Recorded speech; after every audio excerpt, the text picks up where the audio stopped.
حیات الصحابہ ٹاپک حضرت محمد صلی اللہ علیہ وسلم کا حضرت زماد رضی اللہ تعالیٰ عنہ کا دعوت دینا۔ حضرت ابن عباس رضی اللہ عنہ فرماتے ہیں، حضرت زماد مکہ آئے اور یہ قبیلہ اجزی شنوما میں سے تھے اور پاگل پن اور جنات کے اثر وغیرہ کا جھاڑ پھونک کے ذریعے علاج کیا کرتے تھے۔ انہوں نے مکہ کے کچھ مورخوں کو یہ کہتے ہوئے سنا کہ محمد نعوذ باللہ دیوانے ہیں۔ حضرت زماد نے کہا، یہ آدمی کہاں ہے؟ شاید اللہ اس کو میرے ہاتھوں شفا فرما دے۔ حضرت زماد کہتے ہیں، میری حضور صلی اللہ علیہ وسلم سے ملاقات ہوئی۔ میں نے ان سے عرض کیا، میں ان اوپری علاج سے جھاڑ پھونک سے علاج کرتا ہوں، اللہ جسے چاہے میرے ہاتھوں شفا عطا فرماتے ہیں، تو آؤ میں آپ کا علاج کروں۔ اس پر رسول اللہ صلی اللہ علیہ وسلم نے مسنون خطبے کا شروع کا حصہ 3 بار پڑھ کر سنایا، جس کا ترجمہ یہ ہے کہ بے شک تمام تعریفیں اللہ کے لیے ہیں، ہم اسی کی تعریف کرتے ہیں اور اسی سے مدد مانگتے ہیں جس کو اللہ ہدایت دیتے ہیں۔ اسے کوئی گمراہ نہیں کر سکتا جسے وہ گمراہ کر دے، اسے کوئی ہدایت نہیں دے سکتا۔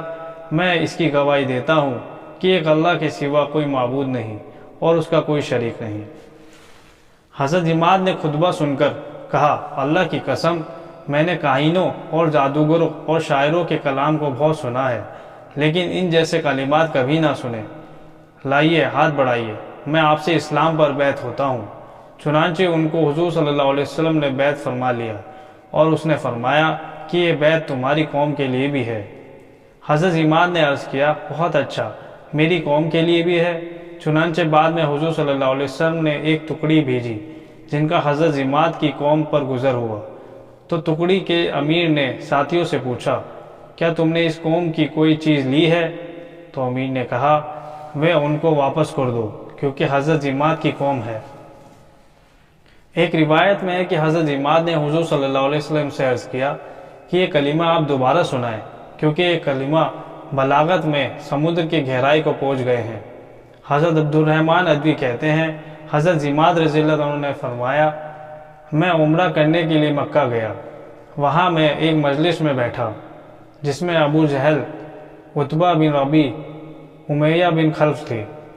ابو جہل نے کہا کہ اس آدمی نے ہماری جماعت میں پھوٹ ڈال دی ہے، ہمیں بیوقوف بنایا اور ہم میں جو مر چکے ہیں انہیں گمراہ کر دیا اور ہمارے خداؤں میں عیب نکالے۔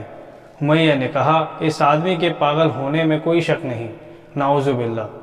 حضرت زماد کہتے ہیں کہ اس کی بات کا میرے دل پر بڑا اثر ہوا۔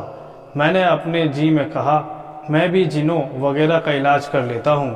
چنانچہ میں اس مجلس میں کھڑا ہوا اور حضور صلی اللہ علیہ وسلم کو کھوجنے لگا، لیکن آپ مجھے سارا دن کہیں نہ ملے، یہاں تک کہ اگلا دن آ گیا۔ اگلے دن پھر ڈھونڈنے نکلا تو مجھے آپ مقام ابراہیم کے پیچھے نماز پڑھتے ہوئے مل گئے۔ میں بیٹھ گیا۔ جب آپ نماز سے فارغ ہو گئے تو میں آپ کے قریب آ کر بیٹھا۔ میں نے کہا، اے ابن عبد المطلب، آپ نے میری اور توجہ ہو کر فرمایا، کیا چاہتے ہو؟ میں نے کہا، میں جنوں وغیرہ کا علاج کرتا ہوں، اگر آپ پسند کریں تو آپ کا علاج بھی کر دوں۔ آپ اپنی بیماری کو بڑا نہ سمجھیں، کیونکہ میں آپ سے بھی زیادہ سخت بیماری کا علاج کیا ہے، تو وہ ٹھیک ہو گئے۔ میں آپ کی قوم کے پاس سے آ رہا ہوں، وہ آپ کے بارے میں کچھ بری باتوں کا ذکر کر رہے تھے کہ آپ ان کو بیوقوف بناتے ہیں، آپ نے ان کی جماعتوں میں پھوٹ ڈالی ہے، ان میں جو مر چکے ان کو آپ گمراہ قرار دیتے ہیں اور ان کے خداؤں میں عیب نکالتے ہیں۔ تو میں نے اپنے دل میں سوچا کہ ایسا کام تو پاگل یا آسیب زدہ ہی کر سکتا ہے۔ ساری باتیں سن کر رسول اللہ صلی اللہ علیہ وسلم نے مسنون خطبہ پڑھا، جس کا ترجمہ ہے، تمام تعریفیں اللہ کے لیے ہیں، میں اس کی تعریف کرتا ہوں، اس سے مدد مانگتا ہوں، اس پر ایمان رکھتا ہوں، اسی پر بھروسہ کرتا ہوں۔ جس کو وہ ہدایت دے اسے کوئی گمراہ نہیں کر سکتا، جس سے وہ گمراہ کر دے اسے کوئی ہدایت نہیں دے سکتا۔ میں اس بات کی گواہی دیتا ہوں کہ ایک اللہ کے سوا کوئی معبود نہیں، اس کا کوئی شریک نہیں۔ اس بات کی گواہی دیتا ہوں کہ محمد اس کے بندے اور رسول ہیں۔ حضرت زماد فرماتے ہیں، میں نے رسول اللہ صلی اللہ علیہ وسلم کا ایسا کلام سنا کہ اس سے اچھا کلام اس سے پہلے میں نے کبھی نہیں سنا۔ میں نے آپ سے اس خطبے کو دوبارہ پڑھنے کی گزارش کی جس پر آپ نے دوبارہ خطبہ پڑھا۔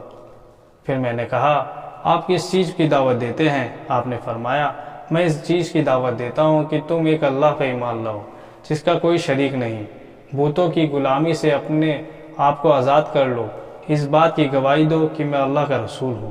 میں نے کہا اگر میں ایسا کر دوں تو مجھے کیا ملے گا؟ آپ نے فرمایا تمہیں جنت ملے گی۔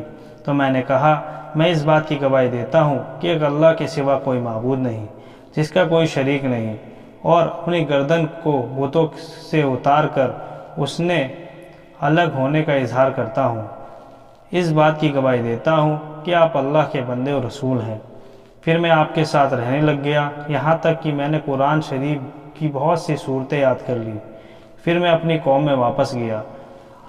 عبداللہ بن عبد الرحمن ادوی بیان کرتے ہیں کہ حضور صلی اللہ علیہ وسلم نے حضرت علی رضی اللہ تعالیٰ عنہ کو ایک جماعت کا امیر بنا کر بھیجا۔ ان لوگوں کی ایک جگہ 20 اونٹ ملے، وہ ان کو ساتھ لے کر چل پڑے۔ حضرت علی بن ابی طالب کو پتہ چلا کہ یہ اونٹ حضرت ضماد کی قوم کے ہیں، تو انہوں نے فرمایا یہ اونٹ ان کو واپس کر دو۔ چنانچہ وہ سب اونٹ واپس کر دیے گئے۔